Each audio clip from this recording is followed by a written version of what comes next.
Sunday booster में आप सभी का वेलकम है। पूरे वीक के दौरान द हिंदू एडिटोरियल्स में जो भी आपने मेरे साथ ग्रामर सीखी उसको हम करेंगे यहाँ पे रिवाइज विद इन 30 मिनट्स, है ना।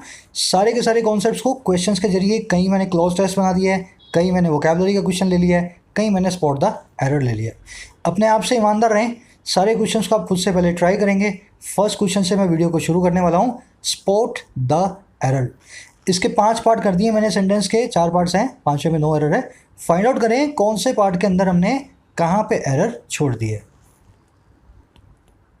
जरूर से आप ट्राई करें खुद से ना, कॉन्सेप्ट बहुत ईजी है। आगे जाएंगे तो थोड़े डिफिकल्ट कॉन्सेप्ट हमने इसी वीडियो में देखेंगे। देखो कॉन्सेप्ट ये था, आपको याद होगा, हैज़ एड, हैव एड और हैड एड क्या करते हैं, है ना। होता क्या है ये, यहाँ पे हम प्रेजेंट परफेक्ट टेंस बनाते हैं हैज़, हैव और हैड के बाद में हैव नाम की वर्ब की थर्ड फॉर्म यूज़ करके। तो होता क्या है, इसके अंदर जनरली आपको लगता है प्रेजेंट परफेक्ट टेंस है तो हैड नहीं आएगा, पर एक्चुअल में ये V3 है, कोई हेल्पिंग वर्ब नहीं है, पास्ट परफेक्ट टेंस वाली। तो इसकी वजह से हम क्या करते हैं, हैज़ लिखाते हैं, कभी कभी हैव लिखाते हैं।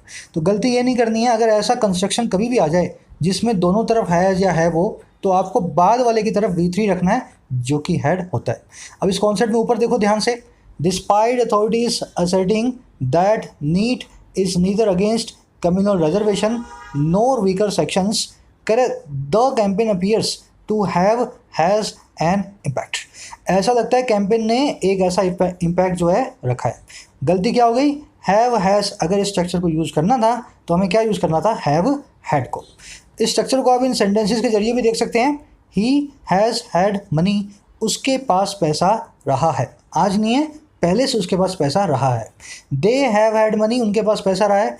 दे had had money before they came to this town, उनके पास पैसा रहा था जिससे पहले कि वो इस टाउन में आते। ठीक है ना। तो प्रेजेंट परफेक्ट टेंस है, has had, have had, had had. इस केस में हैज़ हैड करना था मुझे, इस हैज़ को हटा करके हैड में बदलना था। बढ़े अगले क्वेश्चन की तरफ। शुरू में थोड़ी डिफिकल्टी लेवल कम है ना, आगे जाकर के अच्छे क्वेश्चन आएंगे। चलो, स्पॉट द एरर का फिर से 5 पार्ट है आपके पास सेंटेंस के। फटाफट से बताओ किस पार्ट में हमने एरर को छोड़ा है। चलो, डिफिकल्टी लेवल बता रहा हूँ, बहुत इजी है इसका, है ना। देखते पता लग जाना चाहिए था आपको। अब कॉन्सेप्ट मैं आपको बता देता हूँ फटाफट से।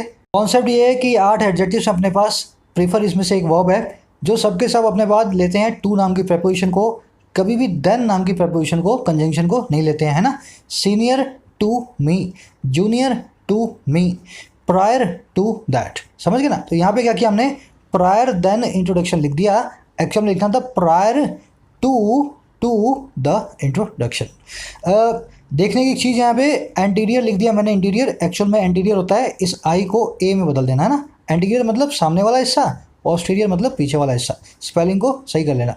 आगे बढ़ते हैं नेक्स्ट क्वेश्चन की तरफ अपने। स्पॉट द एरर का ये 4 क्वेश्चन है, इसके 4 पार्ट हैं। फटाफट से, सिंपल क्वेश्चन है, फटाफट से इसको आप मुझे सॉल्व करके बताएंगे। चलो, जानबूझ करके शुरू में थोड़ी सी डिफिकल्टी लेवल मैंने सिंपल रखी है ताकि आप डिस्करेज ना हो। देखो ये कॉन्सेप्ट भी कर चुके हो आप मेरे साथ। लेस्ट, अनटिल और अनलेस, इनके बाद में हमेशा क्या आता है, हमेशा और हमेशा कभी भी आप नॉट को यूज़ नहीं करेंगे। इनके अंदर खुद ही नॉट फंसा होता है ना। लेस्ट के अंदर मतलब होता है, देखो लेस्ट का मतलब होता है ऐसा ना हो के, इस चीज़ को रोकने के लिए, या ऐसा ना हो के। लेस्ट का मतलब होता है ये। Example, he got early that day lest he should miss the train, वो जल्दी उठा ऐसा ना हो कि वो ट्रेन को मिस कर दे। ट्रेन को मिस ना करने के लिए वो जल्दी उठा। अब हिंदी में आप करोगे तो आपको लगेगा यार he should not miss the train होना चाहिए ना, नॉट तो लगना चाहिए। पर दिक्कत क्या है, लेस्ट के अंदर नॉट इसके फंसा हुआ है। अगर इसके अंदर नॉट फंसा हुआ है ना, तो उसके बाद में दूसरा नॉट जो है रिपीट करने की जरूरत नहीं है, हम इसके बाद में नॉट नहीं लगाएंगे। दूसरी चीज़ देखना, लेस्ट के बाद में आप शुड नाम के मॉडल को यूज़ करते हो। Lest he should miss the train, lest she should fall from tree, lest they should fail in the exam. ठीक है ना। इस शुड को आप छोड़ भी सकते हो अगर आप चाहो तो, इसकी दूसरी वेरिएशन है ना। उस केस में क्या होगा, लेस्ट ही मिस द ट्रेन। इस शुड को आप लगाओ या ना लगाओ कोई फ़र्क नहीं पड़ता, पर यहाँ पे वर्ब का बेनिफिट भी आपको यूज़ करना है लेस्ट के बाद में। अब इसी चीज़ को यहाँ अप्लाई करना था। लेस्ट, देखो ये बहुत ज़रूरी है, इट इज़ नेसेसरी कि 2 नेशंस रिजॉल्व करें अपने इश्यूज़ को डायलॉग के जरिए। ऐसा ना हो कि वो फेस करें और सीरियस कॉन्सिक्वेंसेस को, और ज़्यादा बुरे जो है नतीजों को। अब क्या करना है, लेस के बाद में दे तो ठीक है, डोंट फेस की जगह क्या लिखना है, face. Lest they face more senior consequences. और इसका क्या दूसरा तरीका क्या है, डोंट फेस की जगह लिख सकते हो आप शुड फेस। तो शुड यहाँ पे चाहे लगाना चाहो चाहे इसको जो है आप ओमिट कर दें। बढ़ेंगे आगे चौथे क्वेश्चन की तरफ। फटाफट से क्वेश्चन के अंदर 4 ऑल्टरनेटिव आपके पास हैं, इनमें से करेक्ट सेंटेंस अगर एक से ज़्यादा है तो जो भी करेक्ट सेंटेंसेज हैं उनको आप फाइंड करके बताएं, है ना। कौन कौन से सेंटेंस इनमें से गलत है उनको अलग कर दें, जो सही हैं एकदम करेक्ट हैं उनको मुझे आप बताएं। सभी कोशिश करेंगे, इतना मुश्किल नहीं है, थोड़ा सा लेवल ऊपर लाए हैं, आपको कॉन्सेप्ट देखते याद आ जाना चाहिए, वन ऑफ वाला कॉन्सेप्ट इस पर लगेगा। चलो सबने कोशिश की, अब देखते हैं कॉन्सेप्ट। फटाफट ये कहता है हमारे पास कि वन ऑफ, इसके बाद में हमेशा आएगा प्लूरल नाउन और हमेशा आएगी सिंगुलर वर्ब। वर्ब क्यों सिंगुलर आएगी, क्योंकि वन है। अच्छा सर वन ना हो तो कौन सी वर्ब आएगी, तो प्लूरल आएगी। 2 of, 3 of, 4 of, 5 of, 6 of, 10 of, 20 of, 30 of, million of, जो भी लगाना लगा दो। नाउन तो हमेशा प्लूरल आएगा और वर्ब हमेशा इनके बाद प्लूरल आएगी। 1 के बाद सिंगुलर, 2, 3 के बाद प्लूरल। अब इस कॉन्सेप्ट को यहाँ लगाते हैं, यहाँ क्या आ रहा है 1, इसके बाद नाउन कौन सा आ रहा है, द मोस्ट इंपॉर्टेंट, ये एडजेक्टिव हो गया है ना। Multilateral decision making body, body तो एक सिंगुलर नाउन है। 1 के बाद में नाउन चाहिए था सिंगुलर नहीं प्लूरल, तो हमने यहाँ पे पहले वाले को नहीं लिया। यहाँ पे होना चाहिए था एक्चुअल में इस रूल के हिसाब से बॉडीज। अगला देखो 2 आ रहा है, बाद में नाउन आ रहा है बॉडीज, ये सही है, और बाद में वर्ब आ रही है प्लूरल आर, ठीक है ना। तो यहाँ पे 2 के हिसाब से आर भी सही है और बॉडीज भी ठीक है, प्लूरल नाउन प्लूरल वर्ब है ना, सिंगुलरली प्लूरल वर्ब। थर्ड में देख लो, सेकंड सही है ना, सेकंड वाले में कोई गलती नहीं है। थर्ड देख लो, one of the most important multilateral decision making bodies is the security council. 1 के बाद में बॉडीज आ रहा है ये भी ठीक है और इज आ रहा है ये भी ठीक है, सिंगुलर वर्ब और प्लूरल नाउन। सेकंड और थर्ड दोनों सही हैं। अब चौथा भी देख लेते हैं, 2 of the most important multilateral decision making body, body नहीं आ सकता, बॉडीज ही आएगा। नाउन तो हमेशा प्लूरल ही रहेगा, इसको कभी भी आप सिंगुलर नहीं बना सकते। तो ध्यान से देखा तो बी और सी जो है ना करेक्ट आंसर है, ए और डी जो है गलत हैं। आगे बढ़ेंगे फटाफट से, जस्ट मिनट। अब थोड़ा सा डिफिकल्टी लेवल ऊपर ला रहा हूँ, स्पॉट करना एरर को फटाफट से, कौन सा कॉन्सेप्ट लगाओगे इसमें आप मुझे बताएं।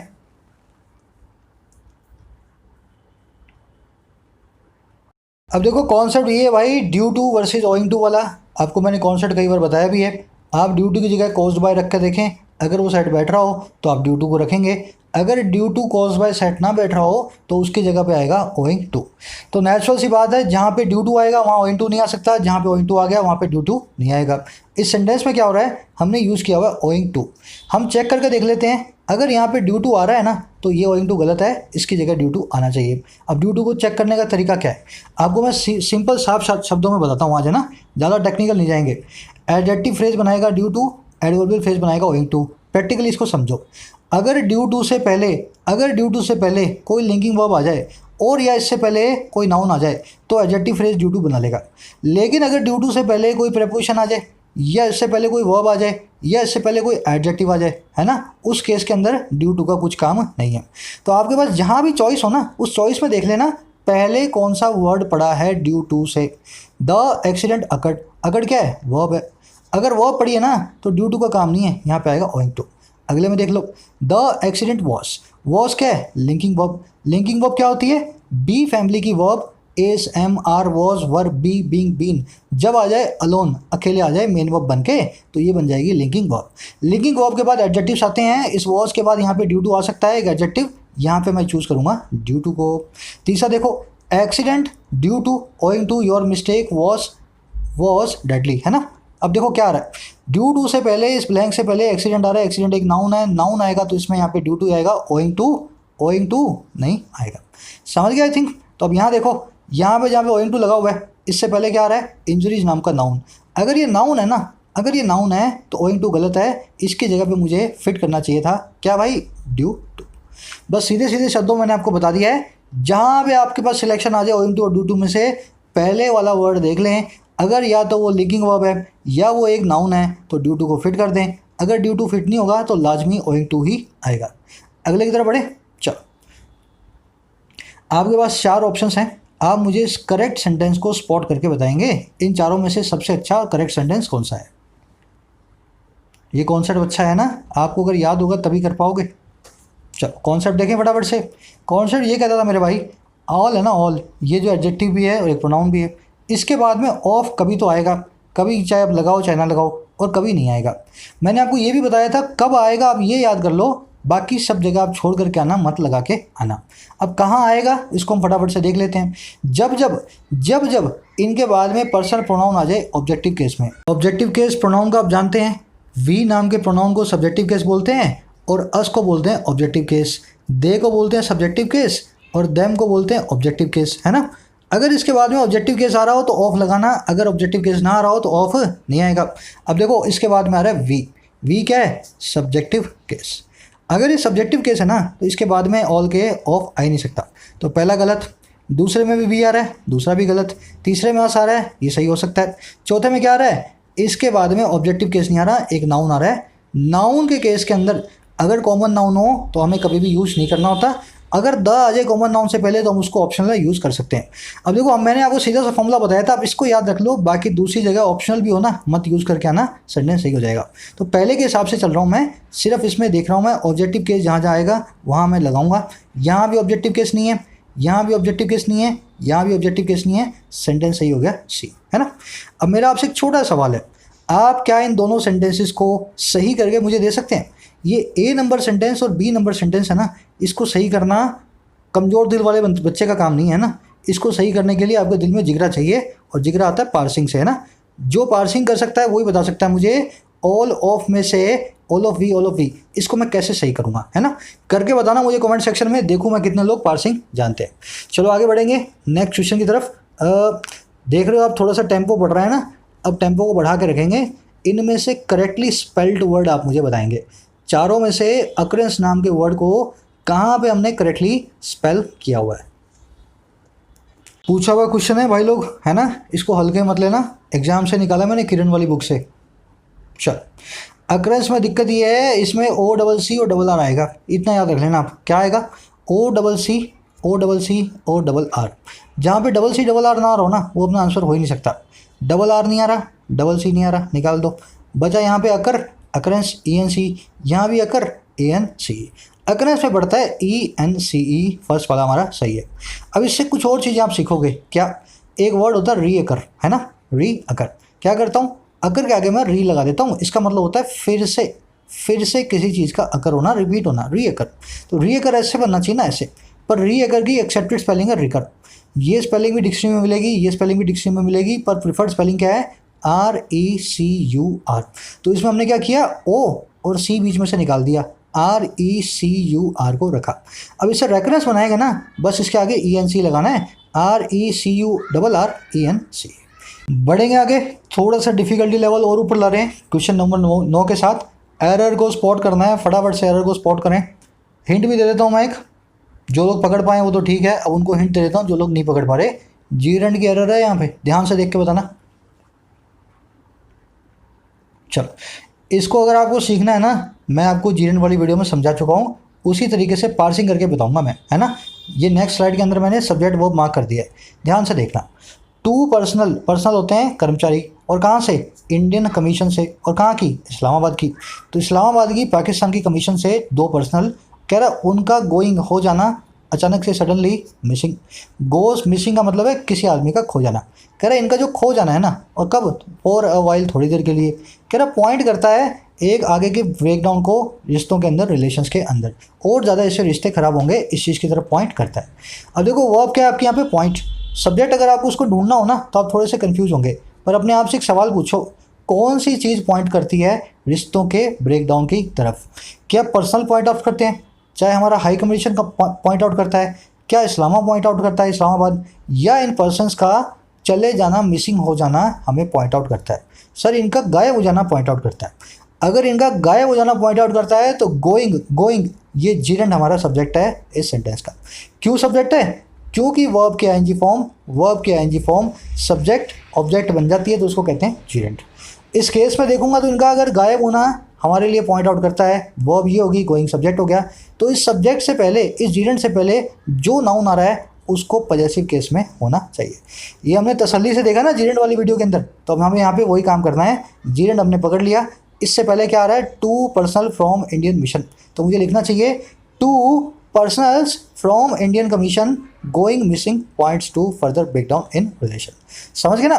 जीरंड, जीरंड जो है गोइंग मिसिंग जो जीरंड है, इससे पहले जो सब्जेक्ट है उसका पजेसिव हमें बनाना था। आगे बढ़ेंगे। देखो ये कॉन्सेप्ट आप ऐसे नहीं सीखोगे अगर आप पहली बार इस वीडियो को देख रहे हो, आपने एडिटोरियल में मेरे साथ सीखा नहीं है, अगर ग्रामर वीडियो में नहीं सीखा है, तो फिर ऐसे अचानक से आप जीरंड वीरंड पे छलांग नहीं मार सकते। मैं आपको सजेस्ट करूँगा जरूर से ग्रामर वीडियोज़ को चेकआउट करें चैनल के ऊपर। 10वां नंबर क्वेश्चन है, शायद लास्ट क्वेश्चन होगा स्पॉट द एरर का। फटाफट से एरर मुझे फाइंड करके बताएं आप। चलो एक छोटा सा कॉन्सेप्ट अपने पास फिक्स प्रपोजिशन का। फिक्स प्रपोजिशन ऐसी फिक्स्ड है भाई, उनको तुम हिला नहीं सकते, तुम्हारी जितनी भी इच्छा हो फिक्स प्रपोजिशन को हिलाया नहीं जा सकता। अनहर्ड एक एडजेक्टिव है, इसके बाद में आता है ऑफ। इसका मतलब होता है जिस चीज़ के बारे में सुना ना गया हो। अनहर्ड ऑफ का मतलब क्या है, this is something unheard of, इस चीज़ के बारे में किसी ने आज तक नहीं सुना है ना, ये कोई नई नवेली चीज़ है, एकदम इनोवेटिव चीज़ है। सेंटेंस में गलती वही होगी, कह रहा है जो ब्रूटैलिटी है सीवियर इंजरीज के साथ और डेथ्स के साथ जो इनकर हुई हैं, बावजूद इस फैक्ट के, इस बात के कि कोई गोली नहीं चली, नो शॉट्स पर फायर्ड, कह रहा है ये जो ब्रूटैलिटी है ना, ये ब्रूटैलिटी इज़ वो क्या है, साथ ही साथ ऑल्सो अनहर्ड है, आज तक सुनी नहीं गई है। अब देखो अगर सुने ना जाने की बात हो रही है तो अनहर्ड ऑफ नाम के फिक्स प्रपोजिशन के जोड़े को हम यूज़ करते हैं। इसमें हमें यही करना था, यहाँ पे लगाना था अनहर्ड के बाद ऑफ को। ये फिक्स प्रपोजिशन खबरी भी मैं करवा चुका हूँ, उन्हीं को मैं आपको रिपीट करवा रहा हूँ। जैसे लिसन टू है, गेट रीड ऑफ है, अवॉइड बाय है, कॉप विद है, रिफर टू है, लीड टू है, अडर टू है, इनके बाद में जो फिक्स है वो फिक्स है, उसको आपको हिलाना नहीं है। आगे बढ़ेंगे 11 नंबर क्वेश्चन की तरफ। अब देखो थोड़ा इनोवेटिव क्वेश्चन है, आपको अपना दिमाग चलाना है। आजकल इस तरह के क्वेश्चन आ रहे हैं, खास करके बैंकिंग के अंदर, पीओ और क्लर्क के मेंस में। क्वेश्चन क्या है, आपको इस सेंटेंस को मुझे पढ़ के बताना है। इस सेंटेंस के हिसाब से जो न्यूज़ चैनल की बात हो रही है उसकी अप्रोच को आप कैसे, किस वर्ड से डिनोट कर सकते हैं। जो भी न्यूज़पेपर के कारनामे हैं ना, न्यूज़ चैनल के, उन कारनामों को आप इन चारों में से किस वर्ड से डिनोट कर सकते हैं। तसल्ली लेके पढ़ें। डिफ़िकल्टी लेवल जानबूझ के ऊपर लाया हूँ क्योंकि इस तरह के क्वेश्चन आपको एग्जाम में फेस करने हैं, है ना। यहाँ पे मैं आपको गोटियाँ से खिलवा दूँ, है ना, सीधे सीधे आंसर निकल रहे हो और एग्जाम में आप तो सर ये ऐसा तो क्वेश्चन आपने करवाया नहीं, इसीलिए ऐसे क्वेश्चंस करवा रहा हूँ आपको तैयार करने के लिए। चलो फटाफट पढ़ा देता हूँ सेंटेंस को। कह रहा नया चैनल है, न्यूज़ चैनल है जिसका नाम है ए, इसने रिले किया एक डॉक्टर्ड वीडियो को। डॉक्टर्ड मतलब छेड़छाड़ की हुई वीडियो को, है ना, जिसमें एडिटिंग की हो। और वीडियो टेप किसकी थी, एक एमएलए की थी, जिसमें वो टेक कर रहा था एक ब्राइब को, एक रिश्वत को ले रहा था। एक केस को फाइल किया गया एमएलए के अगेंस्ट, फॉलोइंग डे अगले दिन पुलिस इन्वेस्टिगेशन ने रिवील किया क्या, कि टेप डॉक्टर थी, टेप को एडिट किया गया था और पूरा का पूरा स्कैंडल था जो ऑर्केस्ट्रेटेड था, अरेंज था, किसके द्वारा, रूलिंग पार्टी के द्वारा, मलाइन करने के लिए, कीचड़ उछालने के लिए एमएलए की रेपुटेशन को, जो इस टेप के अंदर था। तो पुलिस इन्वेस्टिगेशन में पता लगा कि दूसरी पार्टी ने रूल कर रही है, जो एमएलए के नाम को बदनाम करने के लिए इस टेप को, डॉक्टर टेप को लेकर के आए थे, है ना। इस न्यूज़ चैनल ने इसको रिले किया था न्यूज़ पे। कह रहा सेशन कोर्ट ने एक्विट कर दिया एमएलए को, सब चार्जेस से सेशन कोर्ट ने इसको छोड़ दिया। अब ये न्यूज़ है ना, इसके एक्विटल की, इसकी रिहाई की, कभी भी इसको एक जगह नहीं मिली इसी न्यूज़ चैनल के बुलेटिन में, कभी भी 1 मिनट के लिए भी न्यूज़ चैनल ने इस न्यूज़ को अपने चैनल पे नहीं चलाया। और कौन सा चैनल है ये, वही है जिसने शुरू के अंदर डॉक्टर टेप को रिले किया था इस जो है एमएलए की। समझ गए ना क्या कहना चाह रहा हूँ मैं। अब बता दो मेरे को, इस एमएलए, इस न्यूज़ चैनल की अप्रोच जो है न्यूज़ को लेकर के, उस अप्रोच को आप कैसे बताएंगे। चलो चारों वर्ड आपको पता होना चाहिए तभी बता पाएंगे। क्रेडिबल होता है जिसमें आप अपना जो है ना ट्रस्ट रख पाओ, भरोसेमंद को बोलते हैं क्रेडिबल। भरोसेमंदी का तो कुछ काम इसने किया ही नहीं, गलत न्यूज़ डॉक्टर टेप चलाई, बाद में माफ़ी भी नहीं मांगी, भरोसेमंद नहीं है। लैक लस्टर होता है ढीलम ढाल वाला। अब इसने इसलिए नहीं चलाई क्योंकि बहुत ढीला है, इसने इसलिए नहीं चलाई क्योंकि इसके कुछ हिडन मोटिव्स हैं, तो ढीलम ढाल का भी कोई कनेक्शन यहाँ नहीं बनता, ये भी नहीं है। हेजेमोनिक होता है लीडरशिप वाला। अगर इसने कुछ ऐसा काम किया होता, सही सच के आगे खड़ा हुआ होता, है ना, मीडिया के अंदर गलत चीज़ों को आगे लाया होता, ये चैनल को मैं हेजेमोनिक बोल सकता था, मैं कह सकता था कि ये लीडरशिप करने वाला है। प्रोपेगेंडिस्टिक क्या होता है, जिसमें आप प्रोपेगेंडा करते हो, गलत इन्फॉर्मेशन को या आधी अधूरी इन्फॉर्मेशन को ला करके लोगों के दिमाग जो है ना, ब्रेन्स, उनके अंदर कचरा भरने की कोशिश करते हो। तो ये न्यूज़ चैनल जो है, इसने प्रोपेगेंडिस्टिक अप्रोच को फॉलो किया हुआ न्यूज़ चलाने के लिए। ये सिर्फ वही दिखाता है जिसके इसको पैसे मिलते हैं या लोगों का दिमाग जिस न्यूज़ से बदलना चाहे। क्योंकि एक्विटल की न्यूज़ दिखाता है, लोगों को क्या लगता है, ये एमएलए अच्छा आदमी है। इसने ऐसी न्यूज़ अपने चैनल पे कभी दिखाई नहीं ताकि लोग आधे ये समझें एमएलए को आज तक जेल में रखे हुए हैं। बढ़ेंगे अगले क्वेश्चन की तरफ। नए टाइप का क्वेश्चन है, जरूर कोशिश किया करो ऐसे क्वेश्चंस को। अब आ गई अपनी वोकैबुलरी। करेक्टली स्पेल्ड वर्ड बताएंगे पेनिनसुला का। चलो, नॉर्थ साउथ कोरिया वाला इस चैप्टर में हमने किया था इसको। पेनिनसुला की करेक्टली स्पेल्ड वर्ड है ये वाला, है ना। पेनिनसुला होता है, देखो पेनिनसुला तो अब ये वाला तो बहुत लोग लिख लेंगे, है ना, ये वाला। पर इसमें गलती क्या है, लोग सोचते हैं पेनिनसुला होता है, एक्चुअल में पेनिन होता है, बीच में एक एन और होता है ना। तो पेनिनसुला इस तरह की इसकी स्पेलिंग होती है, थोड़ा सा इस पर ध्यान करें। बढ़े अगले क्वेश्चन की तरफ। 13 नंबर, इसमें आपको प्रेसिपिस वर्ड है ना, इसका सिनोनिम बताना है। ऊपर मैंने ऑपोजिट लिख दिया है, इसको आप छोड़ दें। सिनोनिम बताएंगे मुझे इन चारों में से प्रेसिपिस वर्ड का क्या होता है। बहुत अच्छा वर्ड है। अभी मैं इसकी कहानी बताऊंगा आपको छोटी सी, इससे मिलते जुलते और भी वर्ड जो है ना आपके दिमाग में क्लियर हो जाएंगे। चलो देखो, प्रेसिपिस का मतलब होता है पहाड़ की खाई। ये वर्ड अक्सर बारिश के साथ कंफ्यूज किया जाता है। अब देखो, बारिश से इसका कनेक्शन है, पर प्रेसिपिस का मतलब होता है पहाड़ की खाई। अब देखो, बारिश से क्या कनेक्शन है, इससे एक वर्ड बनता है प्रेसिपिटेशन। उसका मतलब क्या होता है, जैसे खाई से कोई चीज़ गिरती है ना, वैसे आसमान से कोई चीज़ का गिरना मतलब बारिश का गिरना। तो प्रेसिपिटेशन का मतलब क्या होता है, या तो ह्यूमिडिटी या बरसात। तो प्रेसिपिटेशन, अगर आप थोड़ी सी वेदर न्यूज़ को फॉलो करते हो, मेटियोलॉजी का डिपार्टमेंट की, तो वो बोलते हैं चांसेस ऑफ प्रेसिपिटेशन टुडे। तो उसका मतलब होता है रेन के चांसेस आज कितने हैं। पर प्रेसिपिस का मतलब होता है पहाड़ की खाई। तो खाई से जैसे गिरती हैं चीज़ें, वैसे आसमान से चीज़ें गिरती हैं, रेन गिरती है। दो अलग वर्ड्स हैं, प्रेसिपिस और प्रेसिपिटेशन। तो अपना यहाँ पे जो, अगर मैंने आपसे अपोजिटली सिनोनिम पूछा था, आपके पास था क्लिफ, है ना। रेन हो गई बारिश, रेसिपी का कोई कनेक्शन नहीं है। ह्यूमिडिटी और रेंस जो है, प्रेसिपिटेशन का मतलब होता है, प्रेसिपिस का मतलब खाई। बढ़े अगले वर्ड की तरफ।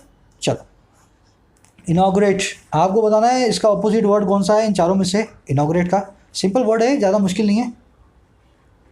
चलो, आई होप के एटलीस्ट 80% लोगों को मालूम होगा इनॉग्रेट का मतलब क्या होता है ना। इनॉग्रेट का मतलब होता है किसी चीज़ की शुरुआत करना, टू स्टार्ट समथिंग, कमेंस करना, इंट्रोड्यूस करना। अशर इन करना मतलब किसी चीज़ को इंट्रोड्यूस करना, है ना। एक फ्रेजल वर्ब है, इसका मतलब भी किसी चीज़ की शुरुआत होता है।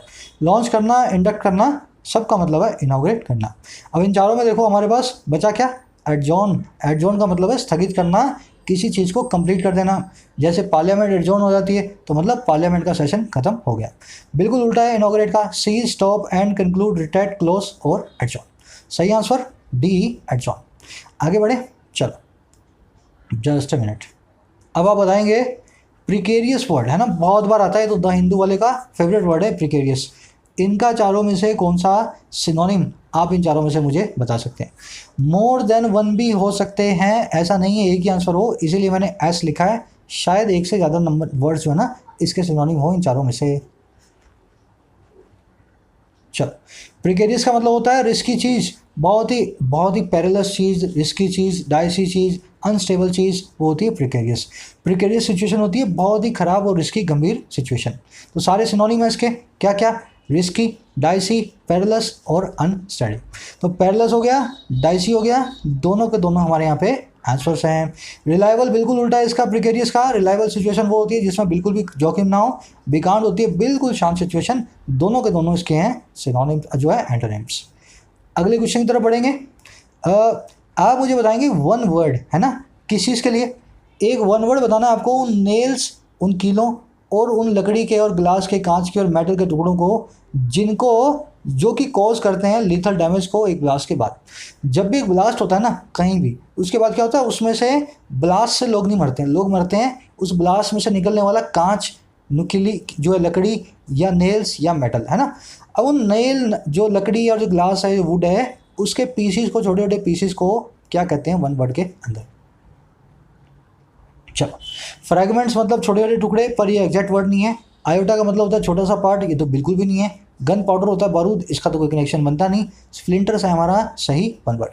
स्प्लिंटर सही होते हैं, जब भी बम फटेगा उसमें से जो चीज़ें निकलती हैं बाहर, फट करके इधर उधर भागती हैं, उनको कहते हैं स्प्लिंटर्स, है ना। वन वर्ड है। आगे बढ़ेंगे। अगला आपका वर्ड है एंट्रेंस्ड। आपको बताना है इन चारों में से कौन सा वर्ड इसका ऑपोजिट है एंट्रेंस नाम के वर्ड का। सारी वोकैबुलरी हम कर चुके हैं द हिंदू के दौरान, इसीलिए मैं आपको बार बार इन वर्ड्स को रिवाइज करवा रहा हूँ। चलो देखें फटाफट से। देखो, एंट्रेंस का मतलब होता है किसी चीज़ का एकदम जम जाना, किसी जगह पे जा कर के एकदम अपने आप को इस्टेब्लिश कर लेना, फॉर्म हो जाना, मजबूत हो जाना। स्टैटिक हो जाना, एकदम जो है ना जम जाना, रूटेड हो जाना, फोर्टिफाइड हो जाना, इस्टेब्लिश हो जाना। समझ गया? एंट्रेंच का मतलब ये होता है। अगर आपने कहीं जंग की मूवी देखी हो, फौजियों वाली वॉर मूवी, उसमें ट्रेंचेस बने होते हैं जिसमें सोल्जर छुप छुप के सोल्जर जो है भागते हैं, है ना, इधर से उधर, ताकि गोलियां उनके ऊपर जो है ना चले, वो छुप के आराम से धीमे धीमे उसमें से निकल जाएं। तो एंट्रेंच वही होता है, जैसे ट्रेंच के अंदर सोल्जर घुस जाता है, अपने आप को इस्टेब्लिश कर लेता है, आप भी किसी चीज़ को इस्टेब्लिश कर लेते हो। सिनोनिम हो गया अपने पास इसके, अपने को चाहिए अपोजिट, है ना, अपोजिट होगा इसके पास, अपने पास इसका इररेजोल्यूट। ऐसी चीज़ जो बिल्कुल भी रेजोल्यूट ना हो, बिल्कुल भी फॉर्म ना हो, बिल्कुल भी स्टडी ना हो, बिल्कुल भी पक्की ना हो। बाकी तीनों हो गए इसके सिनोनिम्स। अब इसको मैं यूज़ करके दिखा देता हूँ। चाइनीज़, इसमें ई लगा देना, Chinese soldiers are trying to entrench themselves in the Galwan valley. China के सोल्जर्स जो हैं पीएलए के, वो कोशिश कर रहे हैं अपने आप को एंट्रेंच करने की, पक्का करने की, अपने आप को इस्टेब्लिश करने की गलवान वैली के अंदर।